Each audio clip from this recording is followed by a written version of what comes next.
So we're going to change this stud. It's pretty easy. We've already come to this point where we've removed the caliper, hung it properly, removed the rotor, and you're staring right at the hub here with the studs. So you'd find your damaged stud, and then a couple ways you could knock it out. In this case, we're going to use this brass hammer. Another option would be to use a regular ball peen hammer if the stud's already damaged. You don't really care. Or if you're worried about damaging the stud, you could go ahead, you could use a nice punch or a drift, you know, and you could drive it out. That would work fine.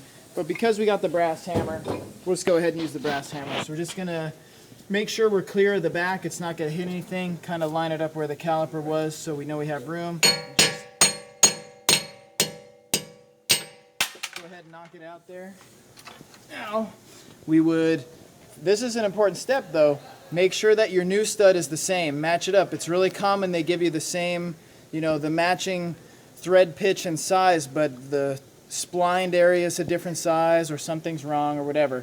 But we're just going to be reinstalling this one, so assuming it's correct, it'll be pretty easy. You'll take the stud, you will insert it in the back, kind of twist it and move it around and make sure that those splines are lined up with the splines that are already cut into the hub.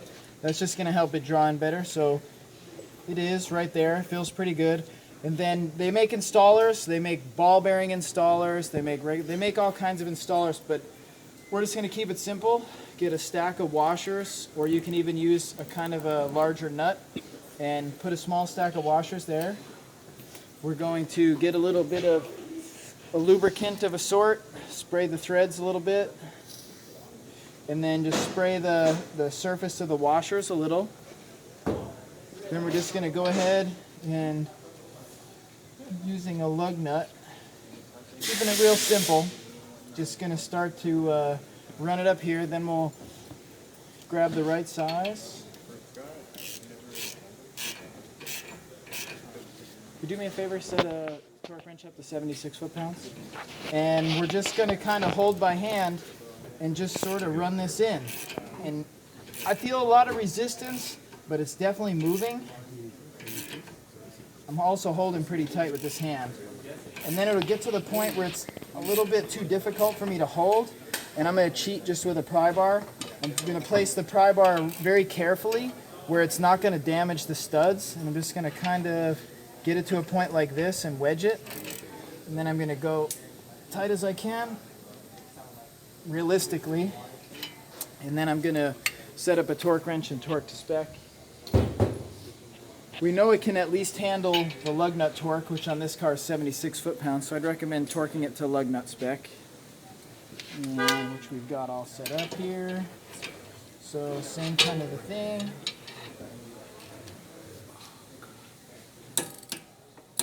Right there, no reason to do the second click, but just cuz. And so then what I'm going to do is I'm just going to break it back loose, but not using the torque wrench.